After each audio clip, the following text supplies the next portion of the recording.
What up, bros? Welcome to another Brograph Brocast. I'm Dave. And I'm Matt. And joining us today, as always, is the amazing, the beautiful, the Octane Jesus himself. But I call him so Octane sweet. Samson, David Ariev. Why, thank you. And Brograph is a supplement to our site, brograph.com, which is a motion graphics tutorial site with tutorials, plugins, podcasts, and other MoGraph stuff. And on the show, we talk about everything ranging from motion graphics to Cinema 4D, After Effects, plugins, render engines, doing business, doing taxes, being a contractor, or working for the man. And you can email us, brograph at brograph.com. Let us know what you think about the show and send us your chat and topic ideas. We like to hear from you. We haven't gotten too much email lately because everybody's in the old Slack channel. Yeah. Which just we'll the get one rolling saying, here. hey, I never got my download of Luminous. Oh, we got some other ones. We talked about them on the show the other day, but you weren't here. Show. You were at Disneyland. You're too cool for that. Liam and I had a nice show the other day. It was actually pretty good. I heard. Yeah. Well, you didn't hear. Well, I heard you saying that you had a nice show, so I'm just assuming that you're telling me the truth. It will be a short show today, by the way. Yeah. Seriously, there's not much to talk about. We got work to do. We got work to do, and it's only been a few days since we did the last show, so I don't have much. I got a sleeping child. I want to try and keep him sleeping while this is going on. Yeah. Vacation's over, though. Matt, you're back. I am. You hung out with Bro Durer for a day, huh? I did. I love that guy. He's the best. That's fun. Yeah. His daughter is so cute. Like, the cutest kid I've ever seen. And she looks just like him. Does she have the Jersey vibes going on? Does she stuff some cigarettes under her sleeve and all that? No, she was already, airbrushing, pictures of Biggie and Tupac. Yeah. Nice. Yeah. I got rested up too. I was doing a little bit of work last week while you were gone, but it was like that week where you're rolling back into work, and it's ramped up pretty quick. It's been busy. Yeah. Quoting new things for the new year and getting ready to do new stuff, and you had to get used to really working again. You kind of start, you do one thing, maybe two things, and then it's like, it's 2:00. I'm gonna go play Switch for a while. Yeah. But, now it's like back in the swing of things, and you're used to sitting around watching Netflix and Hulu all day, how's Madam Secretary gonna get out of this one, and then it's like my only goal for this break was to record a tutorial, and I completely failed at that. Nice. Procrastinated my ass off. When are you gonna do that? I don't know. The weekends? I don't even know, but I got at least some headway, and I started doing some R&D, and I just want to do the Octane new features tutorial, because that's kind of my cop out, because I was thinking about doing that ice one, and I'm like, I have to look dev this whole thing and figure out how to do all this stuff and make it pretty. Instead, I could just talk about features. That takes way less effort. Yeah, it's true. Yeah, but it'll still be 3.5 hours long. Right. I know, I can't help myself. It's and definitely going to be an hour at least. Copious methodically. Yeah, that's what I do. Yeah. It's funny. Netflix lately, speaking of which, have you been on Netflix and checked out some of the new stuff, like that interactive I haven't movie? watched it yet. Yeah, I mean, I've been gone. I really want to see it. What is it called again? It's Black Mirror. It's a Black Mirror one. I know it's Black Mirror, but there's a specific title. Yeah, I forget the title of it. That's all Something good. I can't remember. But yeah, it's got decision trees, and they're bringing in more video game type madness into the Netflix. Did you ever see there was this thing called Chad, Matt, and Rob back in the day on YouTube, and it was this channel Bandersnatch. Bandersnatch. Yeah, it's that's the I don't know, that just sounds like Jabberwocky or the what's that Chupacabra. Yeah, Black Mirror. But yeah, Chupacabra. That's the next. Did you ever see Chad? There's this thing called Chad, Matt, and Rob, and they did Choose Your Own Adventure YouTube. They were kind of the first ones to do it, and they were really well produced, really high quality, and they're hilarious. I definitely recommend checking those guys out, because it's really fun stuff, these adventures. And after each video, which you watch for 2 minutes, and then you choose, and then you either see them die a gruesome death or move on to the next thing, and there are multiple endings. It's just really well done, and it's so elaborate, having to produce content in that way, Mm-hmm. Oh yeah. I can't imagine, like, I mean, I'm sure they did a tree and all that stuff, but that has to be hard to put together because it's got to work in the way, like, because it works like, what's the old video game, the Oregon Trail, you know? So if you get to a certain point, it's like you've died of dysentery, and so you've got to go back. So, like, if you take the wrong route, it's not like the movie is over. It takes you back to a certain point, and then you have to make the right decision. And then sometimes, even when you're within that section, like none of the choices lead to the correct ending. So then you're back like an hour back where you were before. So if you make the wrong decision, it could be like a 4-hour movie. Jeez. So if you really want to, if you want to cheat, you can go online. There's tons of like decision trees that are already made up. And, you know, you can check it out. And Netflix has been killing it, man. Yeah. Like they have the Sandra Bullock thing with the the bird. I haven't seen it yet. Bird Don't Box. tell me. Honestly, Quiet Place, but for your eyes. Quiet Place for your eyes. Yeah. Honestly, I liked the movie, but I was like kind of terrified. I didn't it was watch like it. a little bit disturbing to me. All right. Yeah. I'm gonna have to see it. I've seen a few funny memes, like, but that's Chelsea's usually the one that like can't take the violence and like kind of looks away. And I'm like, yeah, what's your problem? This is fine. But then like this is like more psychologically. This one kind of leaves it more to your imagination, and to me it was more psychologically terrifying. So like she was like fine the whole time, and I was like, this is horrible. Yeah, but it's just like The Quiet Place. I don't understand. I know. Well, The Quiet Place didn't freak me out that much at all. I really loved that movie. But it is extremely I haven't seen similar in premise. No whammies. Yeah. So, okay, they came out with that. They came out with, there's some other big stars that are on there right now. I watched, it's a little bit older, but I watched the movie with Brad Pitt, the Netflix movie with Brad Pitt as a sergeant or a commander in the army or whatever it is. I forget what his name is supposed to be. Is it like the zombie one or what? No, it was like a U.S. military Afghanistan movie, but that was pretty funny. But like, they've got like Infinity War on there. They've got all the cool, you know. Yeah, they got a bunch of good buys lately.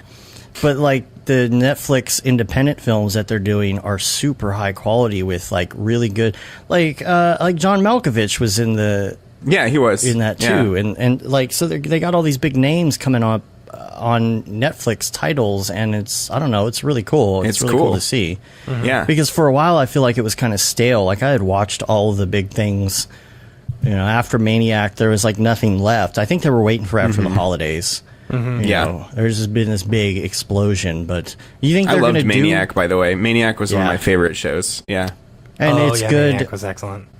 Good graphics and stuff, and you know the retro stuff. The Brad Pitt one was Fury. I'd seen that. Yeah, I thought that was okay. Yeah. Or was it? No. Is that the name of it? Okay. That's what George Emmanuel. There's many Brad Pitt films where he's an army guy, I guess. It was like not War Games, but War Zone or War Machine. That's it. Yeah. I love that we've got the chat now. So every time we're like, "What was that thing?" and I like look over that happened that one time comments, and everyone's like, "Yeah, Bandersnatch." And there are outboard brain. Snatch your batch. Snatch your batch. Yeah. And the new Taylor Swift. You know, Vanderbatch Cumberbatch. Oh yeah, the new Taylor Swift thing. There. Dude, it's really good looking though. I mean, just I scrolled through to look at like because I'm a concert guy. You know, I want to see like their setup and stuff because it's ridiculous. Sure. And dude, I was on tour with her. I've seen her live many times. It's not like, you know, I want to see how she's doing. Furry face. Furry face. I don't know if she has a furry face anymore. I would hope not. But yeah. Yeah, I missed my opportunity to, you know. To what? Anyway, I missed my opportunity, man. I met her in real life. She wasn't famous yet. Like, you know, I could have had a sugar mama. He missed. I could have had a sugar mama, like, you know? Yeah, that's true. Nah, she would have just made an album out of you. Or, I don't know, you're maybe not that important. You might have been a single. Not me. Or maybe just one line in a chorus. Just one lyric, yeah. Yeah. That stupid, creepy guy. That's what the line would be. But, yeah, I told that story years ago on the show. Yeah, you I'm did. Sure Let's not hear it again. You don't need to hear that again. No. Yeah. How was your party, your video Copilot party? Is it good? Didn't I tell you guys about it? Yeah, it was super fun. Yo, it was right before you went, so we didn't get to hear on the show. Like, Oh, I thought I told. about Okay, it. I thought I Yeah. told you guys off the air about it. Yeah, it was really fun. I hung out with Sam Loya and told him my life story. And Did he who else? seem I mean, interested about your life? yeah, story? no, he was. That's actually like at first I was kind of talking work with him because it's like Sam isn't really, a VFX guy so much. He's more like their actor and abused. Like guy that I like introduced him to Chelsea. I'm like, this is the guy that when he falls down the skyscraper and he lands, he gets the bone sticking out of him, and then he gets zapped by the lightning, and he gets, He got hit by a car. hit by a car, and the Right. bugs crawl out of his skin, and Right. he's the guy. He's the guy. So yeah, but no, he and I had a good conversation about deep life stuff and how my life is way better than it used to be. Yeah. And then I also met Ryan Weber, who, if you ever saw Ryan versus Dorkman, at first I didn't know who this guy was. There was just some guy that sounds really familiar. there's some guy that versus Dorkman. yeah, look this up. So these guys were like internet sensations before YouTube. Their stuff went super viral, Like a and long time ago. long time ago, and they're both right. really good VFX artists. They did these lightsaber battles that were Yeah. extremely compelling and well choreographed, as well as really good lightsaber action. They still hold up today. And so I saw this guy, and I was like, "Who? I vaguely know this guy. Where do I know him from?" And people were like kind of gathered around him, listening to him talk, and he kept saying like all these like nerdy VFX terms. I'm like, "Oh, this guy's somebody." So, and then legit. at one point, I'm like, it dawned on me, and I like turned to him like, I know who you are, but I didn't remember his name. I'm like, what's your name again? You're that lightsaber guy. And then I was like, I took your FX PhD class because I did. Oh, there you go. Got it up on the dingus. Yeah. But yeah, it was super interesting. Like it's sad to me that people that are this talented and creative on their own can't make it on YouTube. Wait, his name is anymore. Michael Like, Scott? I know, right? That happened. The Office came out way after this. Oh, man. Yeah, that would. Why should that would I change suck. my name? He's the one who sucks. Anyway, so yeah, but he's worked for all the big companies. He's a Newt compositor. He's worked for Framestore for like I don't know, like all the big ones. But at the same time, like he did to me seem a little bit like disheartened by the industry. He's a freelancer, but still, it's like the VFX industry is just not a place I would ever want to work. Mm-hmm. Like, Is the whole video just a big sequence of Star Wars crap, Yeah. or like Yeah. what's the deal?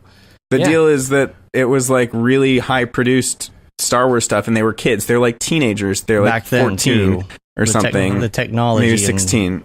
Yeah, What was and that, the second, 2006? if you watch the second one, they upped their production value times a million. And on FX PhD, they gave a class called like Indie VFX or something like that, and it was really like probably one of the best classes I ever took there. And there was this whole like cloning experiment that they did that was just really well choreographed, where they would do things like pass, they would like he would show how to set up where you like chuck the can on the desk, and then another version of himself would pick it up and hand that off, and then there were tricks where they would go from like a full 3D camera move to a nodal pan, and then cut when the actor crosses, and like there's just a lot of clever stuff going on, and they're thinking outside the box.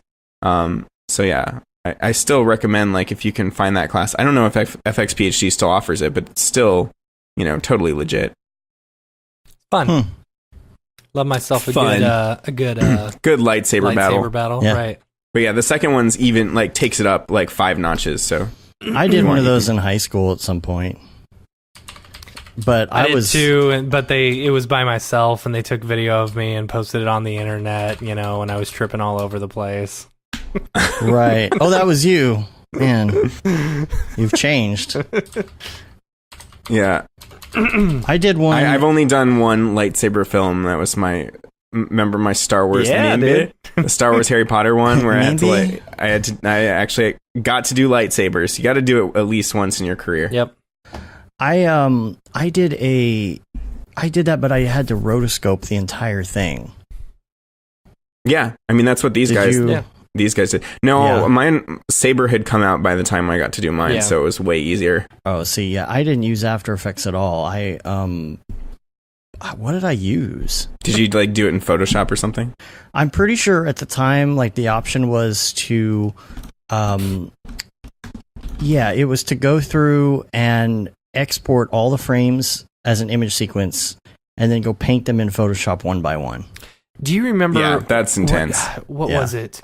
In After Effects, they had a way. It was like a film strip. Do you remember film strips?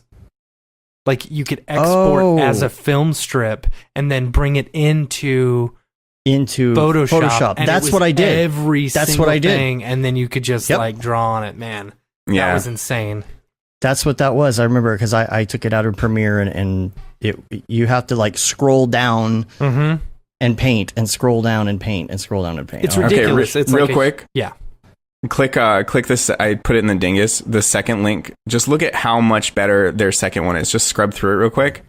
Like, and their camera moves. Like, there's so many more effects going on. It like, and the cinematography is just way good. yeah. See, like they got good. I'm trying to remember which version because I actually have these archived. I'm trying to. Yeah. Okay, I found my Star Wars version. Did you Let's find see your if I own can Star bring it Wars? up. Oh boy. Yeah, I'll see if I can bring it up on the fly here. Nice. I mean, it was just a part at the end. Let's see if the YouTubes Dave will showing load this us more of old his video. classic There you go. videos. Classic. Oh, yeah, I love it. Oh yes, this is the best. Here it comes. This is my old business It looks partner. like Super 8 being almost. chased. He ended up being my business partner years later. Here we go. Cool. God, Oh it's yeah, so dude, bad. that's beautiful. It is so terrible. No, it's It is so amazing. bad. Look at this. I bet that was so hard though at the time. Oh man, it took so long. Watch out, it's the green crayon. I love some of the stuff. We got really creative with it though. You know, like we would do like this one too. Had one of those things where here we go. Here's another awful rotoscope thing that I did. Watch this. So, and I'll put the links to this Is in the that show you? notes. Who's But that in there? It's That's not you. Mike Yarbrough, my old business partner. And so, see how he's being dragged along? I'll put this in the show notes. We had a little That's board nice. we were pulling him on. So, oh my gosh, that was That's difficult to do, but we had a funny. good time because like we would go around trying to find things we could do. Like right here, he's going into the washroom, like the washer room at the school, and he goes into the washing machine. Mm-hmm. You know, he gets followed by the other guy into the washing machine. So we're like, okay, well, where are we going to go from here? So then we cut to a storm Tunnel. drain that we Oh, found in a nice. creek somewhere, and they're running through the storm drain. Brilliant. Yeah, we had fun. This was a good way to like learn how to boy. build stuff like this. You know, Dave I'm gonna died. insert our what teacher Dave gave was us saying. free reign. Oh, there we go. Our teacher gave us free reign to do whatever we wanted to, That's you great. know, and go wherever we wanted to, like leave campus and just Yeah. make stuff up. And We used to have. We so it was had a. fun. I was Hey. just on the Ukramedia podcast, and like it's very similar. Like I told them my whole origin story as well, and you know it's all like making stupid Zelda parodies with my friends in college, and you know extra credit projects and stuff. And yeah, that's like what led me down this path in the first place. We had a game show called what was it called? I don't know. A Knowledge Quest. That's what it was, right? You used to be able to watch it on the local Cable access? at Yes. only in our city though. You know, it was channel 17. And so like it would come on and they kept the series alive for a while. I think we were the last ones to kill it. You know, not because we're terrible, but because I left all the VHS tapes in my car on a hot day and we lost the entire season. Oh no! But we used to do Man. we used to do this thing where like the winner of Knowledge Quest, you know, the team that won would get all this cool stuff, you know, and we would do what was like it was basically selling ads. So like we'd go to McDonald's and say, "Hey, do you want to sell some ads with us?" You know, and they'd give us like 10,000 cheeseburgers to the winner. You know? Wow. And so, like, the winner would win all this awesome stuff. So we'd just use the excuse, hey, can we go sell some ads? Sure, go ahead. And we'd have full permission to leave the school and go do whatever we want. You know? That's awesome. Yeah, we did that our senior year because we were studying for this test that would like let us skip one of the TV classes in college if we wanted to. So that was like the last semester, and it was 2 periods a day. So it was one of those things where it's like, oh, hey, we're going to go study. Yeah. And teacher would be like, oh, okay, yeah, cool. And we just go hang out and play, and play instruments at my friend's house or something. Yeah, we go to the mall. Terrible guitar and the mall. Back in the day, We when didn't the have a was mall cool. close enough. Oh, we did. It was just Never had a cool mall to hang out at. But remember the 90s? Remember the mall? Remember the 90s? Yeah. Yeah, remember the mall? That was a South Park episode this season. Was it? Oh, really? I need to watch the new season. It was the Amazon episode. Where did you guys used to go when you wanted to buy a whole bunch of stuff? And Cartman's like, the mall. I don't know. It's pretty good. Yeah. It's a 2-parter. To bring it back to the Andrew Kramer party. Yeah. That's what we were talking about. I also got to get cuddly with him on the couch. He kind of came over to me and Schmoopy and our shoulders were touching the whole time, man. It was super hot. I've had a cuddly moment with Andrew Kramer on a couch one time. What a dreamboat. Dude, you joke, but he is dreamy. Oh my gosh. And we got to meet his wife. Yeah. And she's awesome and super sweet. And all 8,000 of his kids. 5th kid. Did they all come down and say, no, they were banished to grandma's house, I think. Okay. But she had her newborn with her. The whole Sound of Music thing. Yeah, I was going to say, a long farewell. Good night. Oh, man. Yeah, that's awesome. See, that would be a fun prank to do on a bunch of people. Yeah. Yeah. Have your kids actually do that at a party, and everybody's like, what? Andrew does have the most epic, like, kids swing set that you've ever seen. It's like the most massive tree house, and they've got like basically a park in their backyard and a huge pool, like you would if you own Videocopilot. Right. Sage says that Schmoozy Matt is dreamy. It's true. Yeah, he is. Yeah. I still don't have that chat back in the chat room. I don't know what's going on with the live stream. There's always something broken. The fun thing that Andrew and I talked about was, how we won't mention their name, but remember I had that kind of Twitter war with that dude who was just like bashing on your video and on Grayscale Gorilla for releasing any kind of educational content. Mm-hmm. Well, the one thing Andrew was like, he was like, you know what? Those guys are just full of shit. Like, here's how I know. Like, when I look at, people who are super advanced and I like go back in their videos, like to their earliest stuff, what do I see? Like Videocopilot tutorials, everybody starts from there, and I was like, dude, my first like 5 or 10 videos were recreations of, or, riffs on your early tutorials. Like, yeah, totally. I still do fly through space stuff. Oh, dude, all the time. Yep. Yeah. That infinite camera zoom. We'll put it on the reel. I sure do it. Yeah. It doesn't go on the reel, but people ask for it. And I actually used his crumbling tutorial, because I didn't want to have to redo it in 3D. So. Yeah. Yeah. But yeah, the other point is like people, people are always, they're copying until one day they're not. They're trying out different techniques, and it's not necessarily about creating something unique. It's just about getting the techniques under your belt until you have enough of those tools that when something comes around, you can just make up your own creative sauce from all of the different ingredients. And so people that, think that it's quote unquote a disease, that, that there's beginner training out there and that people are using beginner techniques and not, learning proper design skills first and all this, like, it's judgmental and it's elitist, and I hate those attitudes. Yeah, God forbid you start somewhere. Yeah, right? Exactly. You don't start good. And it's just the easiest thing to do. And people that are insecure and they feel like, oh, all these kids are coming up and taking my gerb. Take my gerb. The easiest thing to bash on. Yeah, the easiest thing to bash on is noobs, Yeah. And that's easy target. What they do. Easy target. Yeah. Oh, how dare you're not Ash Thorpe when you're 14 years old? Right. Exactly. Right. I mean, what are you supposed to do? Yeah. Sage said the same thing. How are you supposed to learn if you don't start at the beginning? You have to start at the beginning.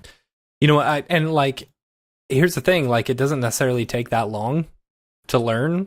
some of this stuff is relatively easy. And I got to give props to Pickle Nick, our intern, right? Pickle Nick, right? Like he, an opportunity came up where Dave and I were super busy, and I was like, "Hey," someone was asking if we knew someone. I was like, "Hey, I got this guy. You know, he's good at After Effects. You know, he knows some cinema, he knows some Octane, but I would stick with him with After Effects." Well, he went and did work for this company. He's still doing work for that company. You know. And they threw him into Octane, they threw him into C4D, and he's just rolling with it, you know? Sweet. Yeah, it's very, very cool. So. By the way, I wanted to say that we only need 4 more subscribers to hit 11,000, so if you're listening, please do. That'd be awesome. Dave, did you see my text? I did see your text. See, I got to do client work during the show. Look at this. Sorry. No, it's done. I have to send the emails. Yeah. Let's talk about wave apps though. While I'm sending this thing. Sure. Oh yeah. Speaking of which, I like wave apps. Wave apps. I like it mostly, but I was sending out some estimates, just like this week, and with estimates you can't reorder. You know how with invoices you can reorder your items? Like I had a bunch of items. No, you can't. You used to not be able to do it with any of them. Now you can do it with the invoices, but you can't do it with the estimates. That's so weird. That annoys me. And that's one of the points that I gave them when they called to talk to us, because they actually asked for feedback from a bunch of people and actually did a phone convo, and I had this huge list of stuff. Yeah, it's like you would expect the estimates to be the same damn thing as the invoices, because you just convert the estimates into invoices. Right. So that's frustrating. I wish I could and then there was duplicate something else. Estimates. Yeah, so that's what we're having to do right now. We're quoting a really big job, which is like 63 shots, and it's like I'm going through and line providing different versions every single shot. You know, oh no, and I have to do that's that so frustrating. 63 times, and now I have to duplicate it because we're giving them 2 different quotes, one for a lower tier one and one for a higher tier one. Wow. Yeah. The other thing that frustrates me about estimates is that you can't set your amount to days. Like it's like the quantity of this. You can set the quantity, but you can't change it to a custom field like days. Yeah. You know. Oh, well, I see what you're saying. I thought you were backing off of the social media stuff. It's good to see you here. Not here. This is too important. This is too important. Ray Zero says Pickle Nick is all grown up. He is. You know, and this was a really great feeling. So like we've been training him and stuff like that, and you know we kind of he would say it's kind of like you're my agent, you know, because he's got an acting background and stuff. You know, it's kind of like you're my agent.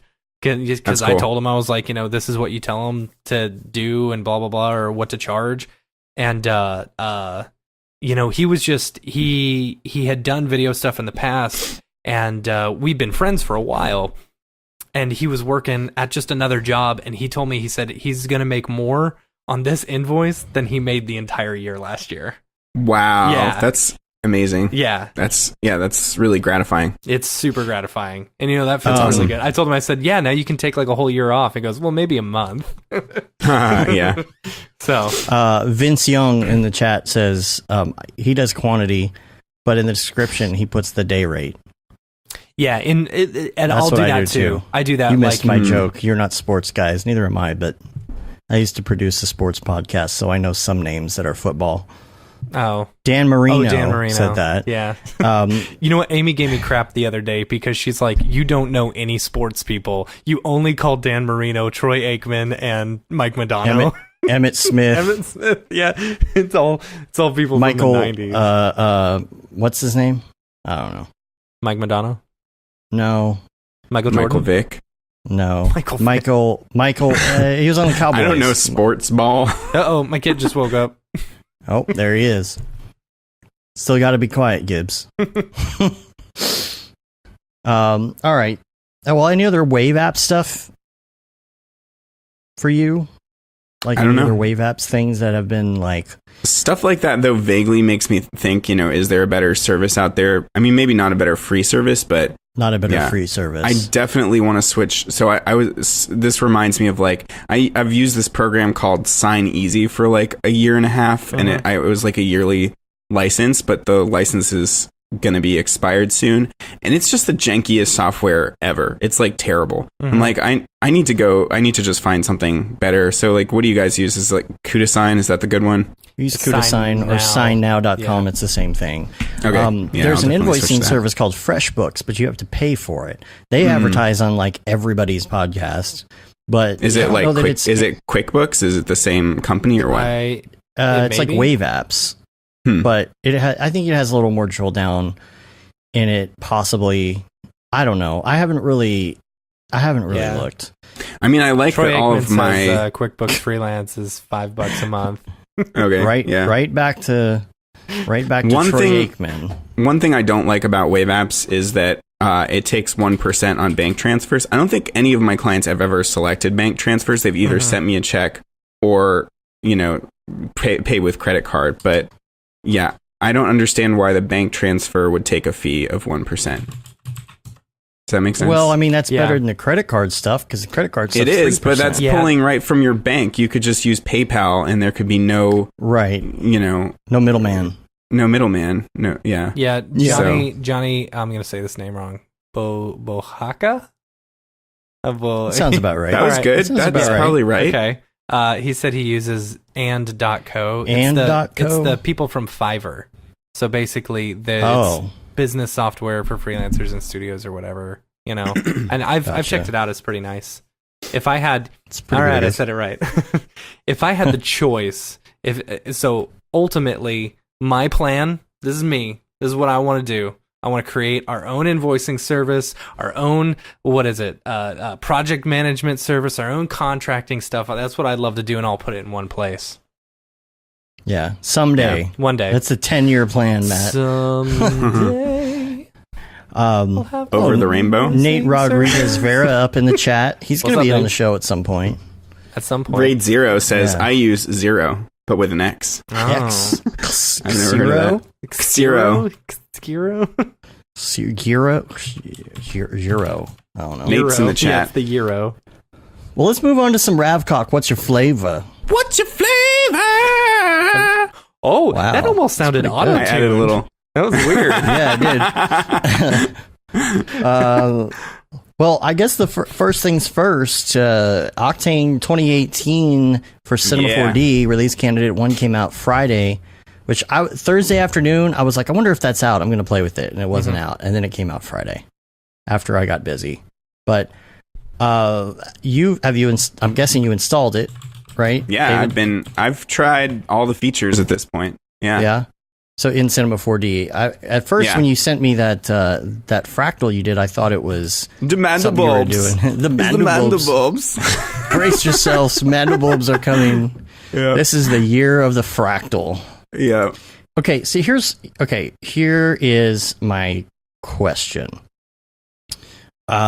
for you. Because you made some really cool looking fractal stuff. Oh, thank you. You posted it, you sent it to me, but it was very stylized and you did some really cool stuff with it. A lot of the super renders easy. Yeah. Yeah, but a lot of the renders I'm seeing are just like, here's a fractal I did with a daylight.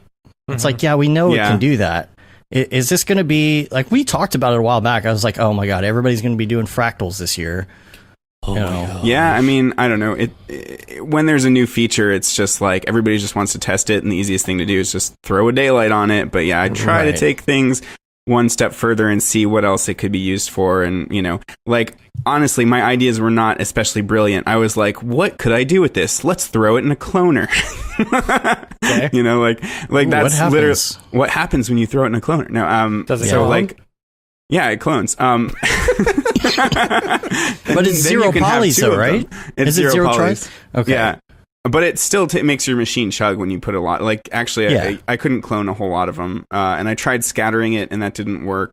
You'd expect like those systems to play with each other since they're all Octane native, but not Can really. you instance them? I don't know. I didn't try that. But the one thing that I found that was fun is if you like change the scale on it, there's basically a bounding box and it kind of slices through it almost like an MRI. So a lot of those renders were just me animating that rather than animating the power like everybody else did, which makes it fold on itself and do all the crazy cool fractal stuff. This one is more like it just goes through and reveals itself in a weird way, like by slicing. So then another thing I did was I took a slice that was pretty thin and I cloned that and then just offset the rotation so it created a spiral, and that created steps of different fractal stuff. And that was for the one I did with the little astronaut dude sitting on it, because you have to bash like the trends together. You got to throw the astronaut in there with the fractal and commit the most carnal sin. But yeah, so what was I saying? Like, and then on top of that, I added in. It starts to get cool when you add in more and more fractals. So I like just kind of created. That's so pretty. That's mine. Oh, thanks, bro. See, that's just changing the scale. Except with that one, I set the power to a negative number. Really weird shit starts to happen when you set the power to negative, and it gets like way more warbly and looking like. That almost looks like liquid, it's like kind of inky and interesting. And I can see it totally looks like an MRI machine. Yeah, like in that one too. That's just, again, revealing the scale. It's the easiest thing ever, but it created this interesting looking growth that to me looks more like the volume stuff in C4D with the, the noises, or the new, what's it called? The new, I'm blanking on it. The VDB fields, no, the fields and like the procedural growth stuff that they've got now. So yeah, that one there, that's set to that's like several fractals just in each other. They're all in each other. And Yo, dog, I heard you like fractals. Yeah. So you can Phil, Manderbulb that's exactly while what you I was thinking. Manderbulb. It's like a Rorschach. It's like a Rorschach test. Yeah. And this one's just orbiting around. What does it tell the you whole about thing. your mother? I don't know, but it means something sexual. Yeah. So that's the one I was talking about, where it's like that cloned, stepped thing, and the astronaut's in there somewhere. He's real small, sitting in it. Oh, right. Yeah. There we go. And then there's another one that had like I had another Mandelbulb that had a different spirally look, and I just jammed the two of them together. It's not like VDBs where you get errors where they overlap. It actually like kind of builds on itself when you overlap them. So you can kind of make more of a world with it. But yeah, I mean, it's interesting. Like, again, yeah, like everybody else is saying, there's not that much you'd use this for yet, but it's going to get more interesting. It's going to get more interesting when they open it up to not just be a sphere. Okay, so the main thing that we need is tools to art direct it in different shapes. So here's a link I'm going to send you guys. Oh, you zoomed in. That's funny. Hey guys, I'm just hanging out on this fractal. Just hanging out on this fractal. That's exactly how I captioned it too. So let me send this to the chat. So check this out. So I've mentioned this guy before, Julius Horsthuis. This guy uses Mandelbulb 3D, which is a much more fully featured fractal program that lets you really art direct, what the fractals look like. And so he makes like whole crazy sci-fi worlds with this stuff, with like that look like, cityscapes and just total madness. Yeah, you've shown us this before. This is beautiful. I've shown you this. Now here's another thing I want you to check out. Same guy. This is old. I saw this several years ago. Okay, click on this and then go to I think it's around 210. Go to 210. Oh, on the rank 1 thing? Yeah, the rank 1. Or maybe it's like 214. And watch this infinite zoom thing that happens. This is what's really cool to me. So for like concert visuals, what time code is this? 210. Go to around 210. 210. Okay, so if you're looking at the links at home, this is rank 1 airwave at 210. Okay. Ooh. Okay, now this is kind of cool, but watch what happens now. So we're zooming in on this thing, and then it just kind of keeps going. It keeps going and going because fractals are infinite, dog. Right. So you can just, this is a really trippy, interesting. It hurts my brain. It hurts your brain. It's so cool. So like to me, this is what it could eventually get to. Now, Mandelbulb doesn't have as advanced of a render, it doesn't treat the light nicely. It doesn't have all the motion blur and stuff that you'd want. So if we're going to get features like this in Octane, it could end up being really cool. And imagine combining this with regular geometry, and there are a lot of options and interesting and visuals. Greebles. And Greebles. Yeah. Can't forget it's Greebles. kind of its own Greeble. Yeah. It's Greeble and a Greeble. I think that should answer, how fractals can be cool. But yeah, it's hard with just this one object that has a few presets. Like Amit, I think, said that he's going to do he's going to keep experimenting with it and create hopefully a lot more, things you can do with it and presets and stuff. Like one other preset in there is for like terrain. Like there's a rock, it's called Textured Sphere or something, and it's kind of like a Voronoi pattern, but it's a little bit more displaced, and there are little chunks and bits floating in air as well, and it just looks really good because all the pieces like fit super nicely and organically together. So people have been saying that you can really use it for terrains. I don't really know how that would work, but it sounds like it could just also be a useful tool to like scatter and place geometry in organic ways, because fractals are organic by nature, Organic. Like, you ever seen a fractal cauliflower, bro? Yeah, dude. Yeah, dude. That's nature. Nature. Science. What about the planet stuff? That was really cool to mess around with too. It wasn't that hard to figure out. There's like a place where you can put in an image texture for the star field, so that once the sun goes down, the stars come out, which is pretty sweet. Ooh, neat.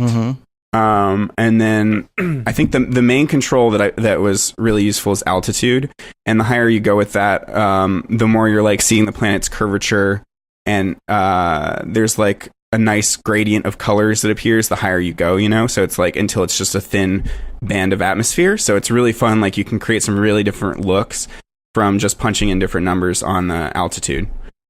I think if there's any tutorial that you should start with, well, I'm going to it would be that space. Yeah, I am. I'm going to include that, but I think my plan is to just make a whole here's what's new in Octane tutorial and cover everything, and show like some of these fractal animations and the planetary stuff a little bit more in depth, but then glance over a lot of other stuff too, because there's a lot of cool stuff.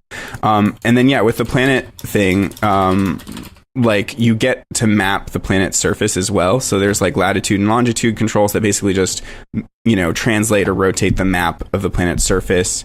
And then you can put a bunch of different textures into that surface, like that interact with the atmosphere, which is sweet. So there's the ones that I found that worked best for me were albedo, which is just the color of the surface, right. And then there's also height map field, which is similar to displacement, though it doesn't seem to be like a true displacement.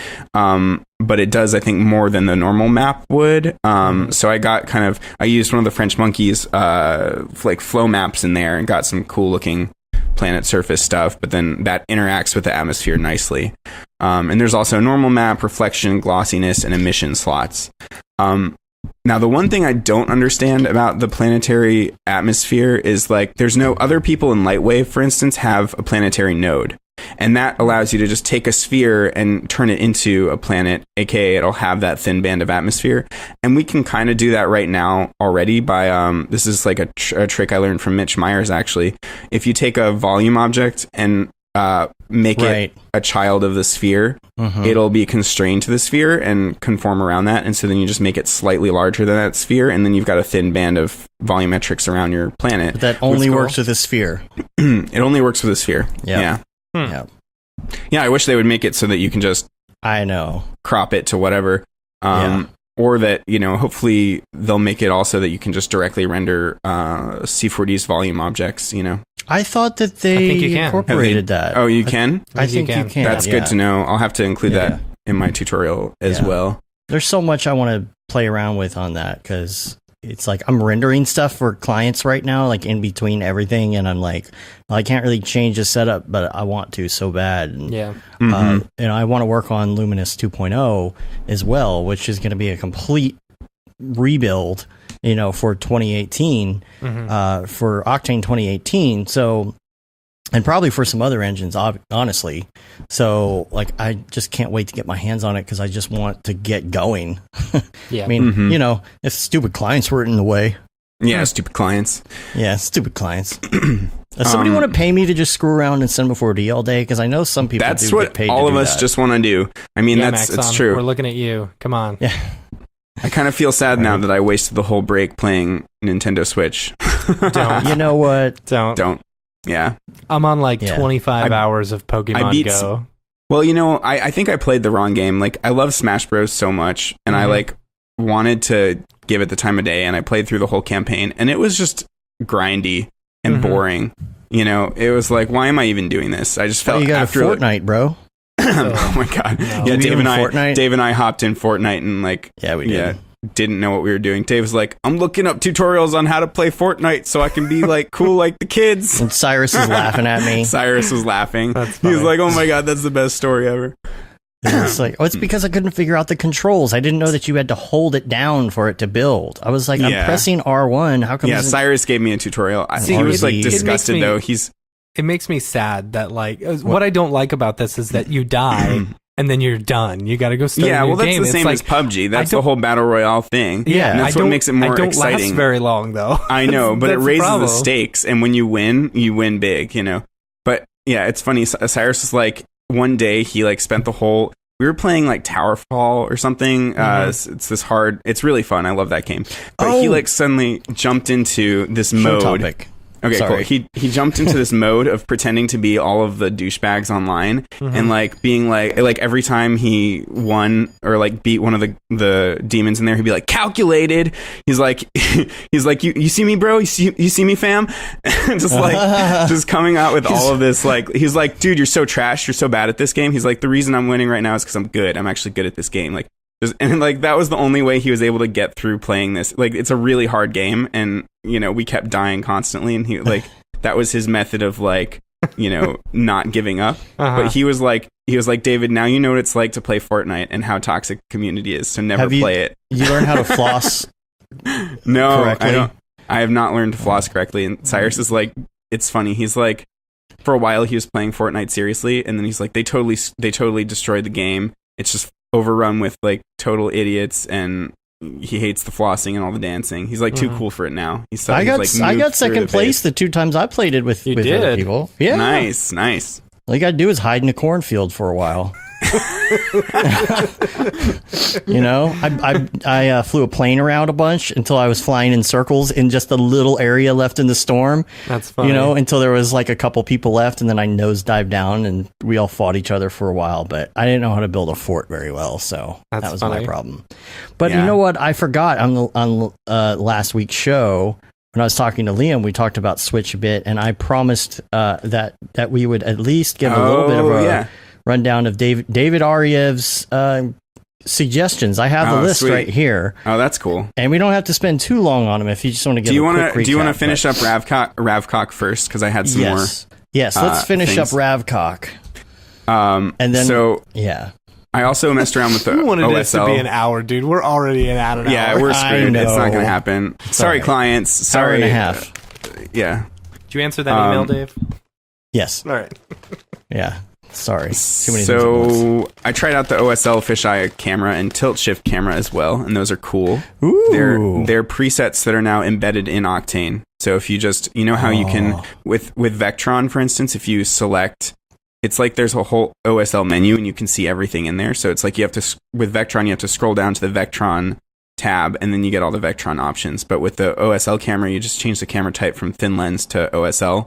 And then there's a bunch of options for different camera types. There's presets in there now? Presets in there, yeah. Ooh. You don't have to download the scripts and dig through them. Yeah. So the fisheye camera, I feel it's like kind of cool, but it also like, I don't know how to change it so it's not quite as distorted. It seems like that Redshift's fisheye camera is way better. It seems kind of janky. And then the tilt shift camera is really cool. And there's actually that for that one, someone on the forum made a really useful rig that has a controller that lets you select, like it lets you easily select where your focus point is. And yeah, it's cool. It's kind of weird, like orbiting the camera. Sometimes you hit this weird, I don't really know how to describe it, but it's like you go beyond, it's almost like it gets cropped by a plane and the whole image squishes down into this thin line and then comes back. It's really weird, but I think that has to do with how tilt shift lenses work physically, and I don't fully understand that. So it's like going beyond where the physical constraints should, but it's really useful for if you want to make, it's like that classic look of looking down on a city and also seeing some really shallow depth of field, even if you're looking from top down, because it changes the plane of focus from being like depth to just mapping directly across an image. And yeah, you could do that in After Effects. just by creating a gradient map and using yield Frischluft and all that. Yeah, but that never... It's not... It works. Like, you do get bokeh, but, like, this is more physically accurate. This is, like, literally mimicking a tilt-shift lens, which is way better. Right. Mm-hmm. Well, because there's stuff beyond what you see that actually ends up refracting and stuff. Yeah. You know, that you cannot do that with 2D. Can't be accounted for, it's true. Yeah. Yeah. So that's cool. And then there's also a bunch of OSL noise presets buried in there too that are awesome. So like different patterns, and there are better looking noises that expand things a lot. There's a cell noise and a Voronoi pattern. So it's kind of getting a little bit closer to having the C4D noises, you know? And there's also a flow noise that's really cool, and creates swirls noise. It creates swirls like a fluid sim when you up the advection parameter. Is it animated or no? I think you could animate it. That could be really... You could do something really cool with that. Yeah, definitely. And then also... do any of these now in the new version, do they map into the displacement channel? I don't know. Or is that still like only image based? I haven't tried that. That's a good question. That would be really cool. That's something... I really wish they would look more into fixing displacement and making it so it doesn't always come apart at the edges and... Yeah.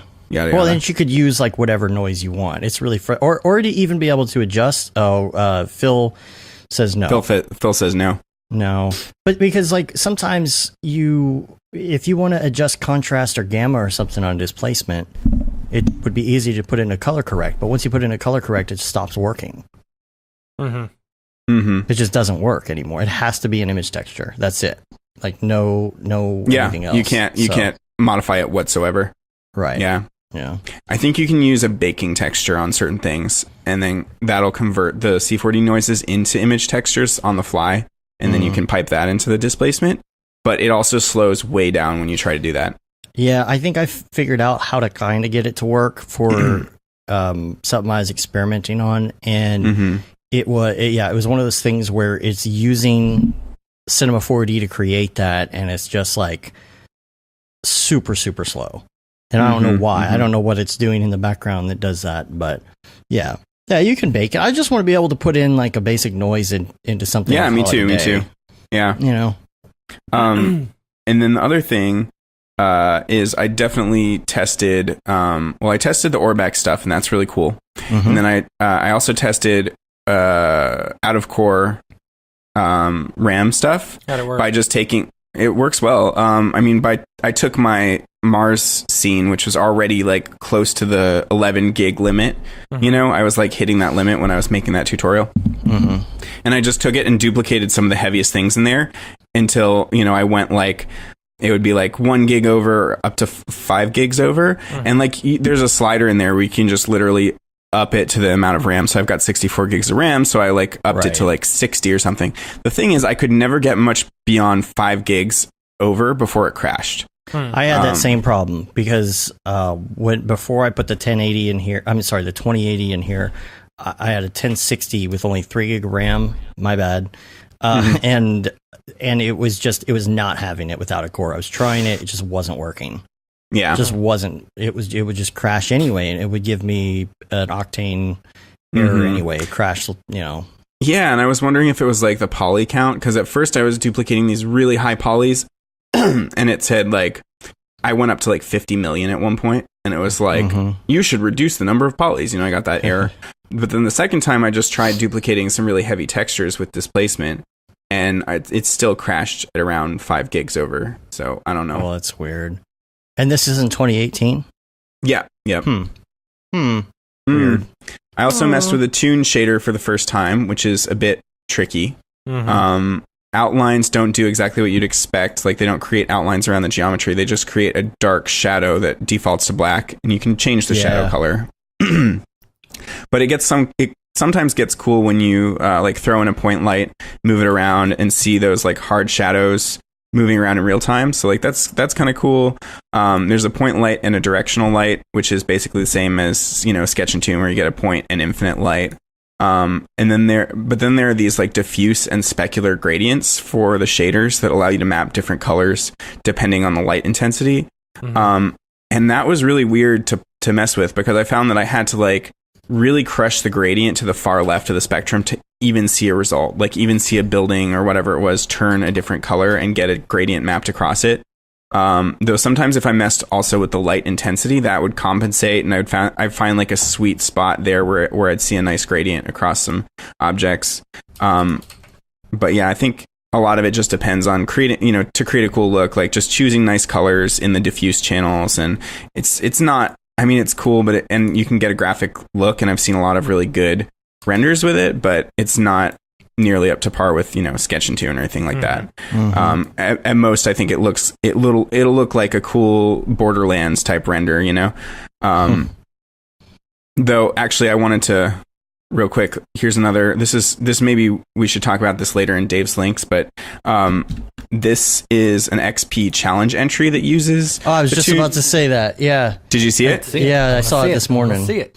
I posted with the in the dingus there. explosions and stuff in Yeah. it. So I asked him what he did. Let's look at it first. Can you bring it up, Dave? I sure can. Check out show notes. This is called XPC 2018 Sharkin. Sharkin? Are you sharking? Are you sharking, bro? Yeah. It's going to be over by the time I bring it up on the stream. Hold on. Chris Harkin is why. Oh, I see. All right, here we go. There you go. So X particles, like that stuff is so cool because it looks like cell animation, but it's really X particles emitters. Do it again. Do you know what that reminds me of? This right here. Can you see like the way that the electricity comes off? Like, that is Teenage Mutant Ninja Turtles. Oh, see, right I was there. thinking That that's is like cool. Aeon Flux. That's Teenage Mutant Ninja Turtles electricity. Right, it's amazing. It looks so like cell animation. Yeah. So he said that he used tune shaders for like the X, and you can see you get those perfectly hard shadows down there, and he used it for the cables. But actually, he did a really clever thing for the explosion. That's not Octane's tune shader. It's Octane, but he created a bunch of fall off maps and had gradients piped into those. And in the gradients, he just made it so that those knots are really close together, and that gets you the hard cutoffs. Wow. Does that make sense? Yeah. And that creates this really flat look. So cool. Now I want to do, some fire sims and, try and recreate that. That was crazy. That was so good. Yeah. All right. Last couple small things for Ravcock. There's a couple new daylight models. The new one is like a little bit maybe brighter and has a smaller sun and is probably more accurate. And you can switch between them in a little drop down. And then there's this model called the Nishida model, which has like kind of prettier sunset colors. And then I couldn't get the AI light working. Like I've tried a bunch of different scenes and I didn't notice any difference in render in terms of the noise. With AI light on versus off. So I don't know, maybe somebody can help me. Dave, if you have a scene where you know that it works, and it like improves it, I'd love to see that. Yeah, we were working on this scene and Raid Zero actually like built these little street lamps. And I went back and forth on AI light on there, and I noticed a big difference in noise reduction when that was on. I don't know. I mean, that was version 4, though. That wasn't 2018, so maybe... It doesn't matter. It's the same feature. If you send it to me, I mean, that would be a good thing to test, see if it's any different. But I don't think that Amit's changed the code for that. Well, I just know sometimes things break in the translation, yeah. or they stop working, and they just, it's like, oh, crap, I forgot that, and he turns it back on. Right, that's true. RTX is off. That's the problem. Right, that's the problem. Yeah. And then, I think maybe also for my tutorial, I want to wait for them to release Spectron, because that's going to be so cool to play with. Yeah. Phil said he thinks it's in conjunction with denoise. So maybe that's why, because we were using the denoiser. Okay. So you have to have them both on in order. I want to like the denoiser, but every time I try it, it just like mushes all the colors around and looks terrible. I'm with you right there. Oh yeah. It's just even for stills, like I haven't found a good use for it. Here's what's interesting. I found that it works really well, but if you do blending, have you done blending between the two? Yeah, but that's like saying, it works great if I take, if Neat Video like totally wrecks my image and I just blend it back to half opacity. That's all it's doing is it's an opacity. Right. you know, Yeah. and neat video still to me works better than the AI 'cause denoiser. It's got the temporal denoiser. Yeah, Which but I even think, on stills, you know, I mean, I mean- maybe not on stills, but like even on stills with the AI denoiser, it feels like it's doing way too much, and there should be a way to dial back how heavy-handed it is. Yeah. I thought Does that make sense? I thought. I don't know. Well, the Would it only be the way is amount like of, amount of samples, but that's Yeah. you know, still though, I wish there was some kind of slider that's like how hard are you trying AI denoiser, Right. Mhm. you know, like and makes how. sense. Because like right now it seems to be cranked up to 11 where you're going to get no noise, but it totally wrecks the image and creates a bunch of like blotchy, you know, stuff in there. Anyway. You have to use static noise when you do it. I know Yeah, that. I've heard that. Yeah. For animation. Oh, for animation, yeah. Yeah. Does it matter if you're on a still, is static noise better? It doesn't matter because it's not moving from frame Right. to frame. But Right, that's static what I thought. noise like stays completely the same. Oh, so you'll on get every less frame you'll get less blotchy Mhm. Right. chattering if you use that. Okay. because It'll the be noise more- isn't changing at all. Yeah, yeah. That makes sense. Yeah. But yeah, I'm really excited for Spectron. That's the new volumetric lights that look a lot more like Redshift. Mhm. And that's going to be really cool. And then last thing, So much for our plugin. Mhm. oh yeah. And then and it said that 2018 is like 5% faster at rendering supposedly than the stable V4, which is just really cool. You just get a 5% bonus. And then Cryptomat's in there apparently. I haven't tried that yet. Cool. As well as NVLink support and Vertex attributes, which is great for Houdini users and people doing things with, you know, Vertex maps. I mean, there's already a Vertex map node that's like for C4D using C4D's system, but I don't know if now it seems like the Vertex stuff is going to be more native where you can have different colors and, you know, on the same object depending on your Vertex maps and attributes and stuff. And then there's also direct level set surface rendering. I have no clue what that is. And there's scatter depth limiting. I think it's like maybe there's more cheats with volumetrics, and volumetrics render faster in general now. Mhm. And there's also like, I saw that there was a drop down to like, or there's a tick box now to go to old volumetrics versus new volumetrics or something, which changes how it looks. And So whatnot. maybe it's basically like if you have an Octane 4 render and you're trying to open it up, you need to scale it back so you match the old render. Yeah, that makes sense. They've got those. Just like with the Daylight, they left the legacy version in there. You know, because you want to be able to open up your old project files and not have it be broken and totally different. Yeah. Yeah. And then last thing, this is not really an Octane thing, but this is something I purchased the other day. There's a new Forrester expansion pack, which looks really cool. There's like now more detailed textures on leaves, and multiple textures per tree. So you get individual leaf variation really easily. And now there are adult trees, young versions of those same trees, and low poly versions of those trees. So you can just seamlessly swap between those. If you want to do like a far away shot, then you want to use the low poly, obviously. Yeah. And then it's a simple button to convert the materials now to Octane or Redshift, or whatever render engine you're using. They've got a drop down that just builds the materials for you. Is this another one? Is this a third pack, or is this the one that I was looking at a couple months ago? How long has this been out? It's been out for a little while, I think. So maybe it's not Okay. that new. Okay. They're I coming almost out. bought it. They're coming out with Pack 2 soon as well. I don't know what that'll do. Mhm. And there's also different season color presets, which is really useful. And if you want to preview like wind sims, now it's more easy because you just switch to low poly tree mode and set the viewport levels really low, and you can see the animation going in real time. Okay. And yeah, I mean, also it's got kind of with that swap out trees, that's really alembic in mindset, you know, where you've already got your stuff scattered and you don't have to go and like replace it in a cloner or whatever. It just replaces it for you, which is cool. Yeah.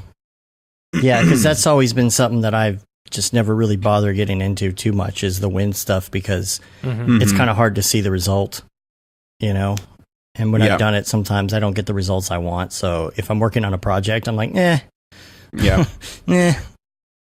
I know I said that was the last thing, but I lied. I keep doing this. Oh. I'm like, okay, finally. And the last thing is, I realized that I've got a note here about universal materials, which we didn't talk about. Oh, yeah. So that's definitely like a faster way to work for a lot of stuff. And I tried that too. And it can get tricky to like where to position the sliders to get the looks that we're used to, like glossy, specular, diffuse, whatever. But like I think it defaults to having the metallic slider all the way up, which kind of brings in a fall off shader look and darkens the center of the material, compared to the edges. But when you slide that down, it just goes back to being like the glossy material that we all know and love. And it's interesting when you slide the metallic slider up, you can't use the artistic IOR mode or the specular tint to change the color. Instead, you have to use the IOR plus color mode or the RGB IOR.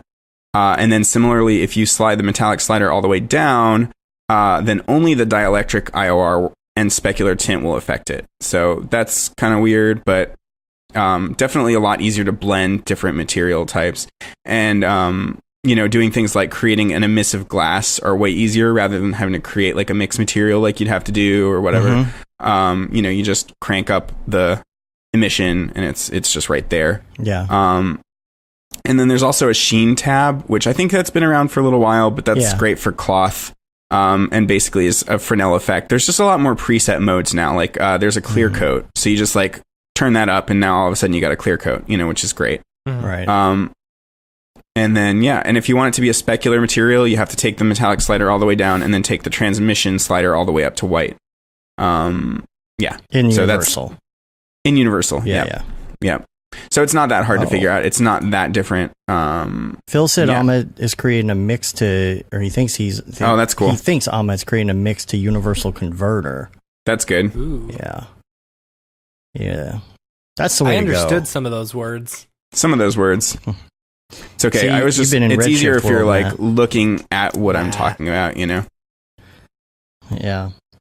I've been on vacation for a week. That's where I've been.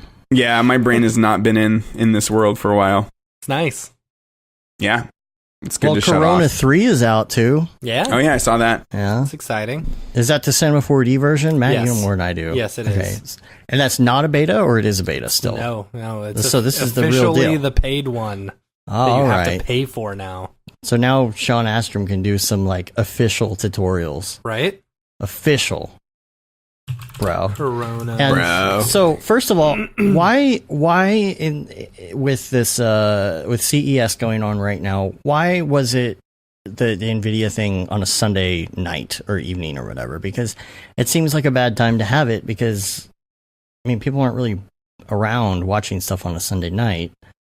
And I was disappointed because usually we have lots of conversation in the Slack channel about his leather jacket and Kubernetes and kind of missed out on the fun of that because it's really fun. I actually last week hit snooze on my notifications on my phone for Slack. Whoa. And I said, do not disturb me for a week.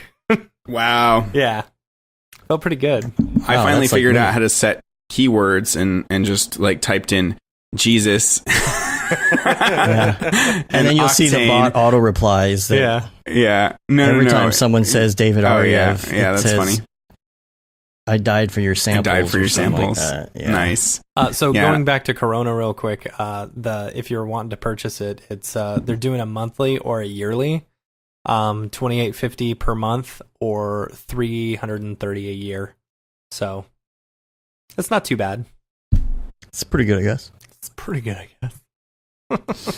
Oh, and what about the RTX 2060? 2060. It's got 1920 CUDA cores, and it's 6 gigs of RAM, VRAM, so... It doesn't have a TI after it, I don't care.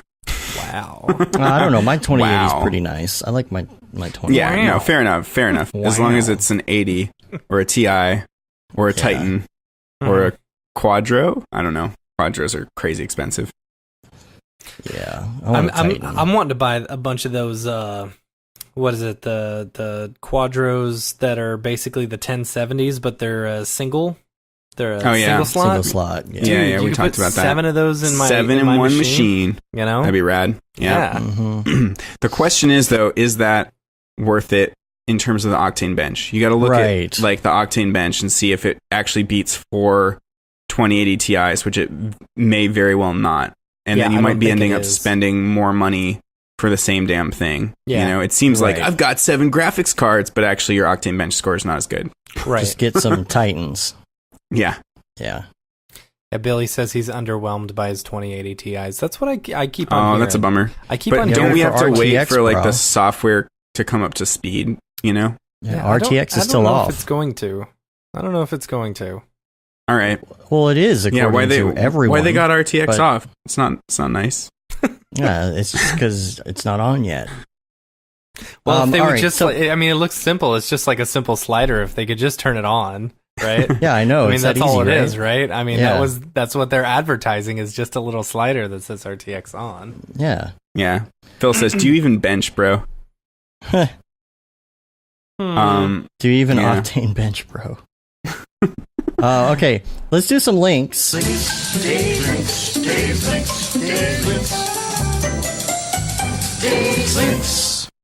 Days. we didn't do a bunch of links. No. No, not yet. I've I got would more. like to mention check in the Slack channel, not the Slack channel, in the in on our website under the show notes for all of these links. But number one is the Colorado Motion Meetup with EJ. His meetup is going to feature Matthias. Mm-hmm. He's going to be going over some R20 stuff, I think. And what day is that? 15th, 17th? Let me 17th? click on the link and see. You know what? I can't click on the link from here. Whatever. Hmm. Yeah, we'll check that out. A couple weeks or whatever. Okay. I'll get the and date. that's You keep doing Colorado. your thing. Okay, thank you.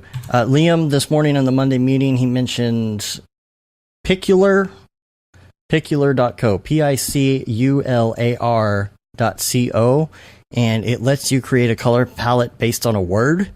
So, Oh, that's like cool. my sample when I'm typing in January like 24th. something like that. January 24th. Okay. Mhm. So I always type in pizza and something like that. So I type pizza and I got a color palette for pizza. So it's kind of a fun thing. Picular? How do you Picular.co? Yep. Ooh, that's Casey Hupke. awesome. Casey Hupke has a 2019 demo. That's Cool. very good. Mhm. You should check that out. All the we need to particles. get Casey on the show. Yeah, we do. Yeah, you do. Yeah. Put that in my to-doist. NVIDIA keynote, there's a link to that. We already talked about that. Now here's your links. We've got MGB Core, VFX Okay. R&D projects. This is, you guys have probably seen this bridge collapse, right? This Yes. one went around. So this guy is Mark Aurelian. He's in the Octane Facebook group a lot, as well as the Redshift and X Particles. So I see his work all over the place. I think he actually kind of gave me the idea to do the God Rays stuff initially because he was playing around with it. Dude's really smart. He does more VFX stuff and lots of really cool sims. So that bridge collapse is amazing. I can't believe he did it in Voronoi. But then there are these two shots that are even better that are just insane. So check out this Stormtrooper cracking a wall. The you pull that one up? Stormtrooper cracking. Over here. Yeah, I'm gonna next have to one. Pull it up. Sorry, I don't have all those stuff and things in front of me. But let's see. Blur in the chat says that we need to interview Mark and talk about his work. Totes, my goats, my loads. All right, bridge collapse, Stormtrooper. Okay, That one. Here we go. It's hilarious too. It's like yes, I have seen this one. Okay. So Okay. I just love the detail in the simulation, all those extra particles flying out, and also the ragdoll physics on the Stormtrooper. And this is all was that done in? C40. This is all Voronoi. C40. Yeah, Wow. Voronoi, no Houdini. Okay, and now you think that's good. So go to the next one. This is like, to me, Marvel movie quality. Like, this is probably one of the best VFX shots I've ever seen, and it's all C4D, Redshift, and X Particles. Let's see it. So this is C4D Redshift X Particles. Okay. Yeah. So the first it X Particles shows. is doing the damage too. It's doing You'll see. or is You'll that see the Voronoi? X Particles next. First is Voronoi, then he adds X Oh, that is Particles on Voronoi. top of that. You can see the green X Particles. Oh yeah, I saw this the other day, I think. And then boom, boom, and then wait till the final. Yes, I've seen this one. Look at It is that. so great. It's Is that so Forrester good. on top or what? No, Some I think he's scatter. using Speed Tree because that way he gets the bones so that the trees react. So they're like fully rigged trees. And then somehow I think he's instancing them all with X particles on the geometry so that they follow and they're pinned to the geometry. And then he's got all these extra simulations of like dirt flying up and this rippling. It's just so good. And it pisses me off so much. That's funny. Man, that's crazy. All right, the last link I've got, we already talked about the Chris Harkin one. Look at, so this is Hoodass, Philip Hodis. Myself some Hoodass. So I'm not going to give away what, don't read the description, just look at the image and try to see if you can figure out what it is. Where is it? Which one is this? Instagram post? Instagram, yeah. Okay. Hold on. Oh boy. Okay. Oh, I got you. Here we go. So this is oh, it's so small on there. Well, I can here you go. Yeah, zoom in on it. What am I looking for? Just look at the image. Like try and so it's in the still life trend. It's a still life, yeah. But what's it a still life of? Is it Pinocchio? No. Is it Photoshop? It's Photoshop tools. It's Photoshop. You got it. It's Photoshop tools. Okay. So I love it. It's so good. Yeah, that is cool. That's a good take on that. I like that. Scrub through the different. There's like several different stills. Man. The detail is beautiful. Yeah. This is all Octane, huh? All Octane and Substance Painter. Like this is why I want to never have client work ever again, so I can do stuff like this. Yeah. That's nice. Oh, look. Magnifying glass would make Raphael real proud right there. Yeah, it would. Raphael also released a really good, amazing rust material thing this week. It's so cool. Man, look at that. That's rad. I love the and like if you look, there's the little cloth on the table is the Photoshop background, like the pixels, the transparency grid. You have to look at the first. Go to the first still. Yeah. The very first still. Oh, okay. I see. Nice. The cloth. Oh, that is great. That is so Wait, good. is the rope significant to something? That's the lasso tool. Yeah. Oh, it's the lasso tool. And then there's the clone stamp, there's the type tool, there's the selection tool is the triangle, the magic wand tool has dust on it because nobody ever uses it, or like I use cobwebs. the magic wand all the time. Paint bucket. Wow. Yeah. Sponge tool. I love, yeah. That's really good. Yeah. Yeah. Man, that's a great idea. That was creative. Totally. Good going, Hoodass. Good going, Hoodass. Heart. All right. Emoji. So let's talk about your real quick. Yeah, as quickly as we can. In the next 10 minutes. Jam through.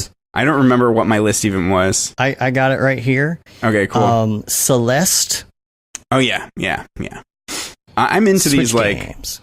Yeah, we're talking about these are like my top. I was trying to recommend my favorite Switch games to the Brograph bros. Though these are also a lot of just indie games and games that I have for PS4 and whatnot, but that I found were also on Switch. So Celeste is, I've been playing a lot of these Metroidvania type games, which are, I've been into the 2D games a lot more than 3D because a lot of the time they're like more indie, there's like more heart put into them, less shooty shoot violence all the time, and which I'm fine with too sometimes, but like I, for whatever reason, I kind of burn out on the AAA games sometimes, and I like the weird quirky indie games. But Celeste is like one of the best platformers that I've played ever, and it's just like addictive and really, it's pretty hard. Like I like challenging games, but it's got this like really emotional story at the center of it about this girl like trying to overcome her anxieties by climbing a mountain. She like challenges herself to climb a mountain, and she has like panic attacks along the way and meets like the demon form of herself, and it's just like super well done and endearing and one of the best games I've ever played. Are all of these that's called Celeste pay games, or you pay for all of these, or some of them free? Yeah, most of them are paid games. Yeah. Okay. Hollow Knight. Hollow Knight visual game. It's very visual, I guess. What do you mean by that? You said it's beautiful visuals. Another Metroidvania. Yeah. So it's like extremely good looking art. Just really beautiful to look at. And yeah, this game is hard. I kind of stopped after maybe like 15 hours in because it was so overwhelming. But like it's really cool, like kind of like Castlevania, just like I don't know what else to say about it, like dungeon crawler, but has some roguelike elements. It's kind of like Dark Souls. Do you know about Dark Souls?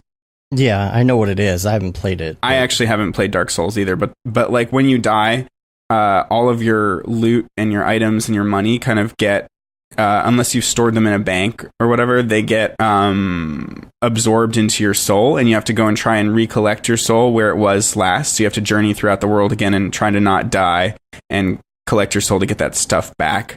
Oh, just like real life. Just like real life. Yeah. Except that if you miss it on the first go and you die again, then all of those items and things are lost. So Carcassonne. Yeah, this is actually a board game. And I recommended this because if you've got a family and you've got your daughter and your wife and whoever, and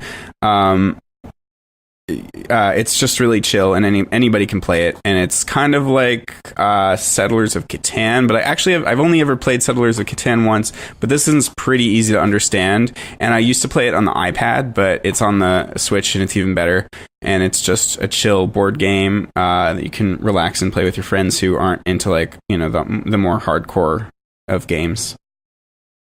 And Katamari how in the hell? Okay. You've never heard of Katamari Damacy? No. Na na na na na na na na Katamari Damacy. No, so this I don't is like listen to hip-hop. This is a weird this is a weird Japanese game. It's originally it was for the PS2, but they've remade it, and it has the catchiest music ever. And it's basically you start rolling a ball of random objects for the master of the universe, because he wants to recreate the stars because he knocked them out of the sky, Is like that you do. the one where you just collecting Roll more stuff. and more stuff? Yeah, but it's addictive, and you roll a ball until you get bigger and bigger, and you're picking up more and more objects, and then you're as big as the buildings, and you're picking up buildings and cities, and then you're picking up planets, and it's just fun and addictive. That sounds fun. It's fun. Overcooked and Overcooked 2. I saw these on the app thing on the game store, but yeah, I mean, I love local multiplayer type games, because then you're not just being a freaking nerd and playing online all the time. You're actually like socializing with people in real life. Yeah. So this one though can make you murder your family. Your family. So just watch out, because you have to collaborate and you're all cooking together, and it's hectic, and there are all these crazy things happening, and you have to like communicate, and you're like, I'm plating this. Okay, now, okay, cook the bacon, get it out. Oh, it's going to burn.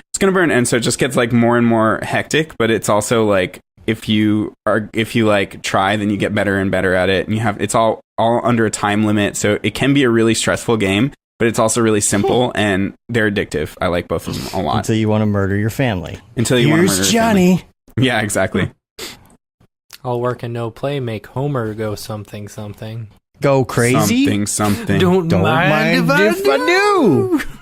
Anyway, I love it. Towerfall. You kind of touched on Towerfall already. Yeah, it's kind of like 8-bit Smash Bros, but one-hit kills. Mm-hmm. And there's local multiplayer, and it's just super fun, addictive. It's by the people that made Celeste as well. So definitely recommend that one. Snipper Clips. I played this. Snipper Clips. Yeah, this one's just cute. This is great for, the wife and kids, and solve puzzles together, in kind of a weird concept where you cut out pieces of each other to be able to catch or reach other objects, and just solving puzzles. It's like if you have to get the basketball to the goal, you have to like create like a weird cutout of a cup in your guy, and it's freaking weird, but it's cool. Yeah, that's a good one. I haven't gotten to play too much of it yet, but what I've played so far is pretty fun. Yeah. Firewatch. Oh, Firewatch is the one where you're up in the tower, right? Is that Firewatch? Yeah. Well, you're like you're this guy that's out in the. I don't remember where it takes place. The beautiful like imagery, right? Yeah, it's 3D. It's got beautiful imagery. You're out in the wilderness, and it's kind of a bit of a mysterious plot that happens where someone's like, messing with you, and you're all out on your own, and you're talking, you're kind of forming this relationship with this chick that's in another tower. You're just kind of, it's like you're a loner, and it's an interesting story. It's pretty short, like 5-hour game, but it's super, super chill. But there was a lot that went into the imagery and in all the art. Like if you have an Oculus Rift, it's probably on the other VR devices as well. But there is it's kind of like a VR podcast thing. It's by a guy named Will Smith, I think, and his Fresh Prince. But I think that's the one it was. So basically, I don't know if they ever took off with this quote unquote like VR podcast or not, but the demo that they had, if you can look it up, is actually it's a walk through the actual scene. So you're in the scene and you're able to, I think, like pick things up and look at them within the tower. And but at the same time, they're talking about how they made the items. So like they'll pick up like this book and show you the back, and they're like, look at all the detail and Easter eggs that they put into all of these textures. That's so cool. So you can actually get a behind the scenes look. Nice. Phil said that Ollie Moss designed that game. I don't really know who Ollie Moss is, but it looks like he's like an epic legendary designer. He did like the covers for Harry Potter books, and if you look him up, he's just got amazing. That might be who Will designer. Smith is interviewing in the VR thing. Cool. Yeah, it was this was like 2-3 years ago that I watched this. Yeah, this game's been out for a while. Yeah. Undertale. I mean, this is like an 8-bit RPG cult game that all the kids have been talking about for years and quoting, and there's tons of memes that Cyrus is always blasting at me and songs from the game. But this is like kind of similar to Earthbound with like hilarious weird dialogue. I played all the way through this one, and it's got like 50 different endings depending on the choices you make. And there's like a pacifist mode where you don't hurt any of the, it's an RPG, but if you don't attack any of the any of the random encounters, if you choose to like convince them to stop attacking you every time and like find different ways to get out of fighting, then that gets you the best ending in the game. But there's like tons of different endings. It's really weird and cool and hilarious. And What game was that again? Undertale. Okay. Undertale.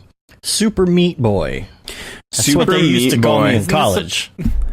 Super Meat Boy is, other than Celeste, this is my favorite 2D platformer of all time, I'd say, because isn't this supposed to be like really hard? It's not that bad. I mean, it is if you get to the crazy, like the very end levels, and also there's like bonus levels that are like crushingly difficult. But the thing is, it never feels unfair because the controls are so precise that, and you're constantly dying. Like that's part of the game, is you're constantly failing because the levels are so short. Aren't we all? We're constantly dying. It's our lot in life. I mean, yeah, that's funny because like the premise of the game is this character is totally raw and stripped of his flesh, and he's like trying to get to, it's like Princess Peach and Mario, but he's trying to get to Bandage Girl because she completes him. And if you ever watch Indie Game the movie, that this is one of the 3 games that they cover. And that's one of my favorite movies, by the way. Definitely. That and Fez. Fez is my other super happy, chill game, but that's not on the Switch, unfortunately. But yeah, Meat Boy is just like, it's like Mario on crack. You go super fast, one hit and you're dead, but then you start right over at the beginning of the level. And it's addictive. And I beat it way back in like 2011. But, if you haven't played it, it's still super awesome. We got Night in the Woods. Yeah, this one I haven't played through yet, but it looks really cool. It's this very quirky story-based puzzle game with great art and lots of angsty dialogue, like kind of like angsty teenage dialogue story. You wrote in this text here, you just got Dead Cells. Liam recommended that to you. Dude, I played this almost as much as Smash over the break, and again, it's extremely hard, but also like so gratifying when you overcome a challenge, and it's a roguelike game, so I don't know if you guys know what that means, but that means when you die you go back all the way to the beginning of the game. Cool. Which sucks. So like Mario.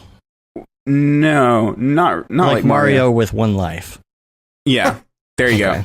All right. So like any old game school, with one life. like Well, old school, not really, because Galaga type game, or like like Nintendo, like NES games, you would go all the way back to the beginning. yeah. The catch is though that you actually do make progress over the course of the game. There are some things that you get permanent upgrades once in a while. So like if you accrue enough souls and then manage to get them to the guy that collects the souls, then you get to get a permanent item upgrade or a chance at having like one of your swords or items that you've found along the way spawn with you at the very beginning. So as you go, the game gets more and more manageable and you get better and better. Like the point is to die. And the other cool thing about roguelike games is that they're randomly generated. So every time you play, it's not like boring, like going back to the beginning of the game. It's a totally different layout. So that kind of makes it interesting every time you play. There's a similar structure, but somehow they code it to where the rooms are randomly generated. Weird. Not a hero. Okay, this one, I've played about half of this. This is like ridiculous and hilarious. Like I would play this just for the dialogue, but it's this 8-bit Murder Rampage. Kind of like, I don't know how I describe it. It's 2D. It's not top down like Hotline Miami, but it's like kind of Contra-esque. Where you're just shooting people and like dashing around and but you're working for this delusional bunny who's trying to be the president of the world, and like at first you're like thinking that you're gonna do good, but then it's clear, like becomes more and more clear that he's totally evil and he's just sending you out to kill everyone, like different Donnie Darko. characters. Yeah, kind of like that. And you play all these different characters with like accents, like some of them are like Aussie and they're cursing up a storm, and it's just extremely like there's tons of character and it's really like really WTF, funny. mate. Yeah. Have you played Pokemon Let's Go? Not yet. Is it It's good? really good. Cool. Yeah, it's also Pokemon $60, Red, but you could get like 4 of these games for the price of that. Yeah. yeah, I'm sure. Some of these games I are like really it though. spendy. Like I just got to the point where you can actually transfer your Pokemon Go stuff to your cool. game. Which Wow, is I pretty didn't cool. know that. Yeah, That's you cool. just So can't it's like- send it back. Oh. Like once you send them into your game, they're there. The dumb part Weird. that I don't like is that so you send your Pokemon from Pokemon Go over to this park, and then you got to recatch the Pokemon. Huh. Which That's is stupid, bizarre. But and it's really weird. So like you don't battle them before you catch them. You just catch them like you do in Pokemon Go. Are people still playing Pokemon Go? I know they finally added one-on-one battling. Oh, they did? I didn't know that. Yeah.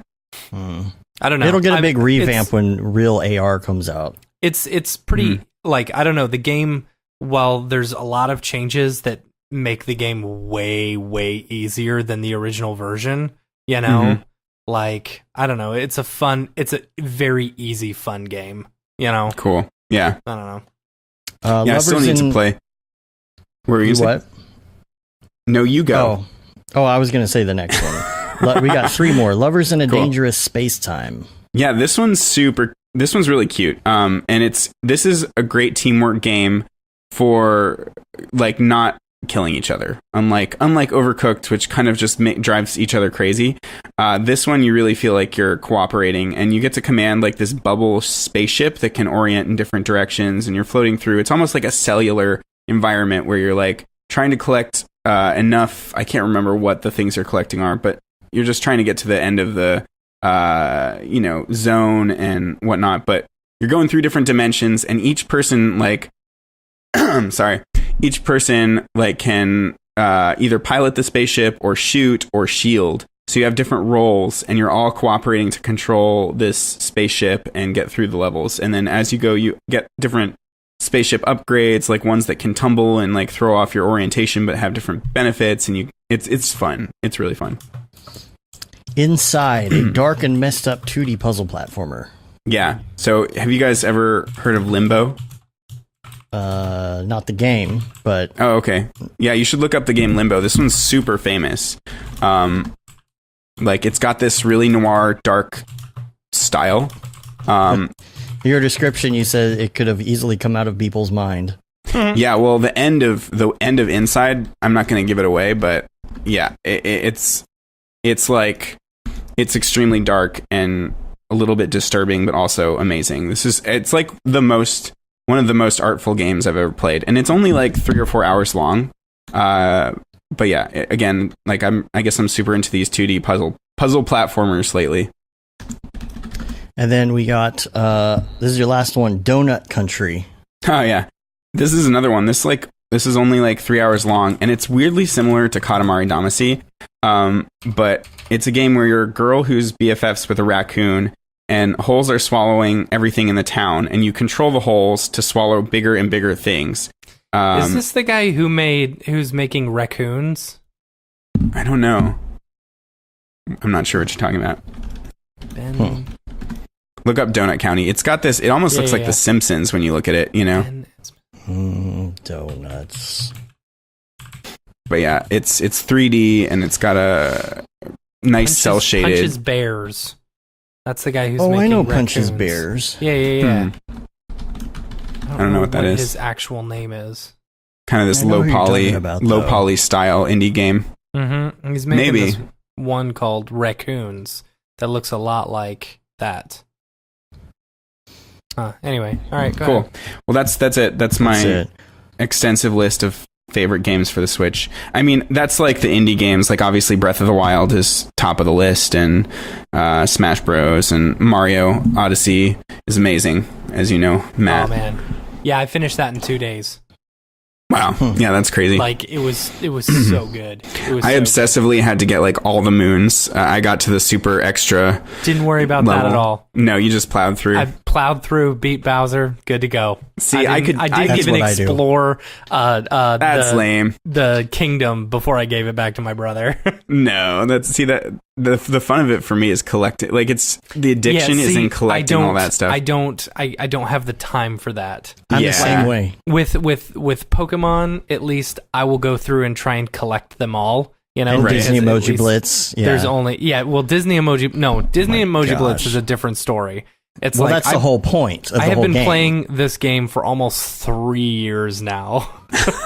And you have all the things. I have all the emojis. They're not maxed out, but I haven't played it in a while because I figured out how to cheat. So like I cheated until I got everyone, and then right now it's just about maintaining and keeping all the new ones that they release. Wow. Yeah. That's so funny. I haven't played games on my phone in so many years, but when I did, I liked the Infinity Blade games. Those are like those 3D ones where you're hack and slashing, and then there's these games that I really want to play. Like there's Monument Valley. Have you heard of that? Oh man, I've played through both of those. I need to do that. So is my daughter. She loves it. Yeah, they look so cool. Like Escher painting. Oh, it's so great. Mm-hmm. And the music's good too. Like you got to wear headphones to play the game. It's like you won't appreciate it as much without it. Mm-hmm. All right, so I got to take off in like less than 10 minutes. So really quick, I wanted to do Beeple's People. Beeple's People, where'd you get that Greeble? Beeple's People, what's up with that guy? All right. Do we have to? Number one, if you go to your Beeple viewer of choice and go to January 3rd, Year of Our Lord 2019, this is called Beast Mode. Let me see. And here you go. Oh, yeah. Have you seen the animated one of those? Oh, I love the animated one of that. Yeah, animated one looks good. Yeah. I love this little thing. This little, it reminds me of like the old wagons in the West. Mm-hmm. Yeah. The animated version of this is really great. Of course, it always has like. Yeah, the thing I said audio on these. When I saw this is like I love that he's combining all these things, like Marvelous Designer or something similar to that for the cloth. And then he's got Turbulence FD clearly for the jet propulsion thing. He's got dynamic ropes, and then the full, IK animation that he's been getting better at. And I love that, like, even though like the guy in the background is probably like the same level of detail as the one in the foreground, even though it's super huge, he totally sells it just by the amount of atmosphere that's between the two of those and the slowness of that animation. Like if you slow something down by a ton, then it feels that big. So he totally nailed the scale on this one. The only thing that that I don't like, and I know that this is hard, is like matching up the feet with the ground, a lot of the time the feet are floating. And I've seen this like a couple times on his different robot ones. Yeah. January 6th. This is called Bad Day. Oops, I brought up the wrong screen there. This is called Bad Day. I love this one. I'm guessing that this guy is evil because you come across this guy and it's like, I think he's eating all the little dudes. Yeah, dude, he's a big people that he's a big people that got away from all of them, and now he's consuming the little people that go looking for him. Yep, and this one's got a story. Yeah, he's got to eat something, right? Yeah, and that's the third thing I have here is this does have a story. The bioenhanced protein supplements were only on the market for about 2 months, but the damage was done. Nobody expected the insanely rapid cell growth. People were growing multiple feet taller and putting on hundreds of pounds of muscle in just a matter of weeks. At first, it didn't seem that serious until they took the supplements off the market and people started going effing berserk during the withdrawals.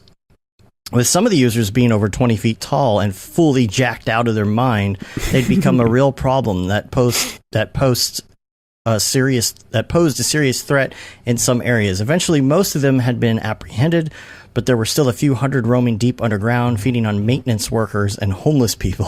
A few times a year, a lone construction worker would stumble across one. It usually did not end well. That's cool. And is this an explanation of big and little Beeple's people, or is this something different? I can see that. Could be. See that.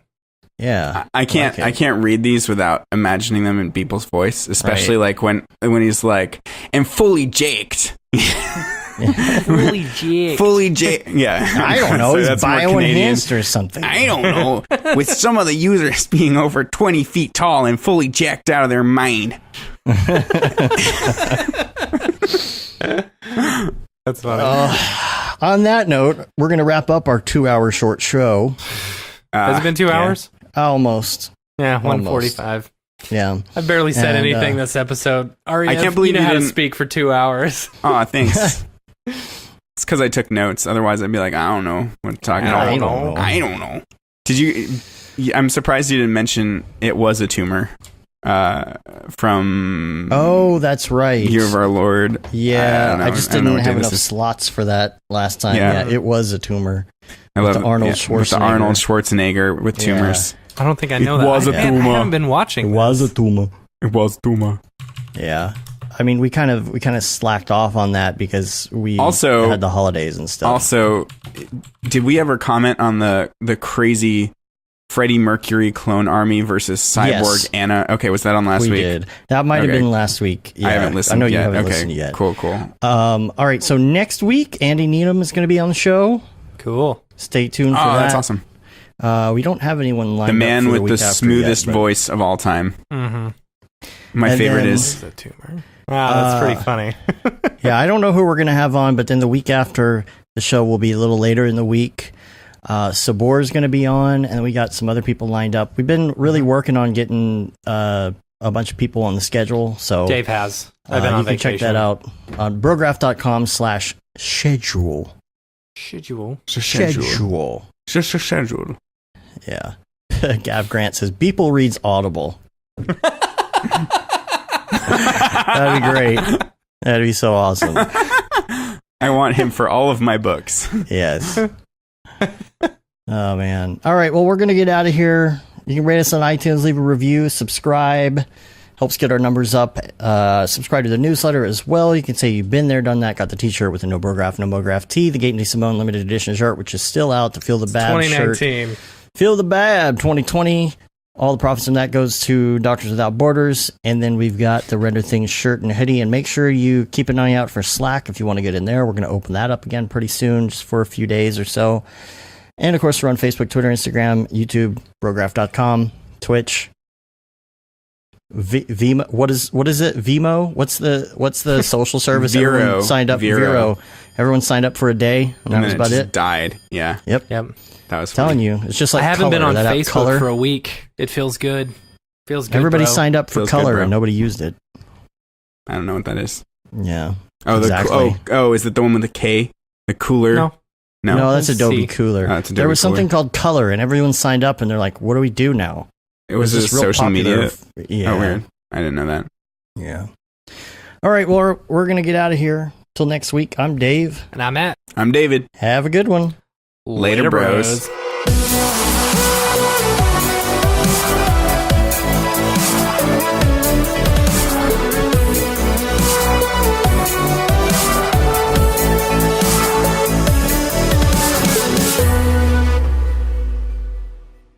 It's pretty good, I guess.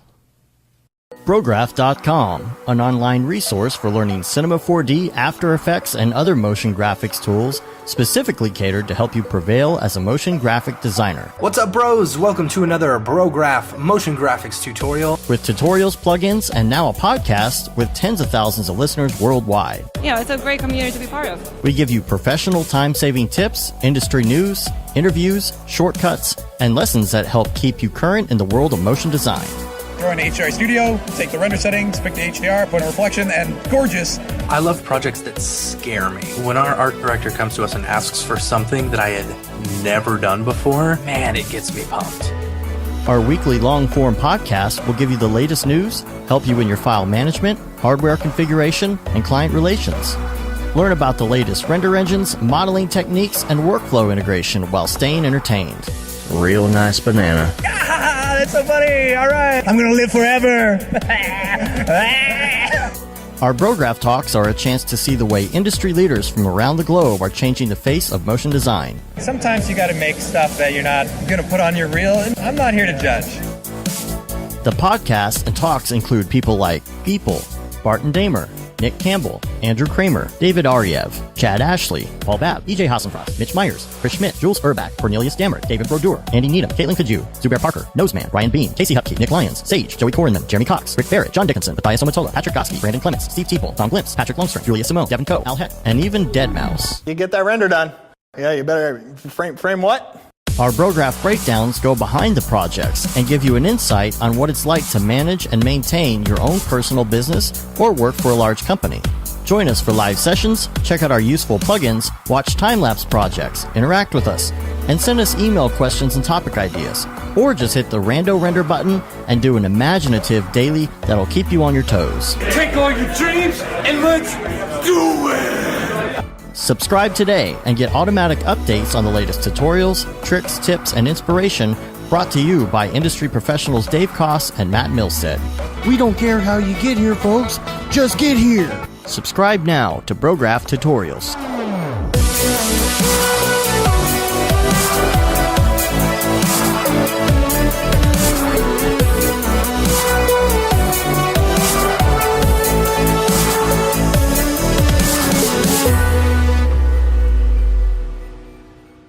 It's pretty good, I guess.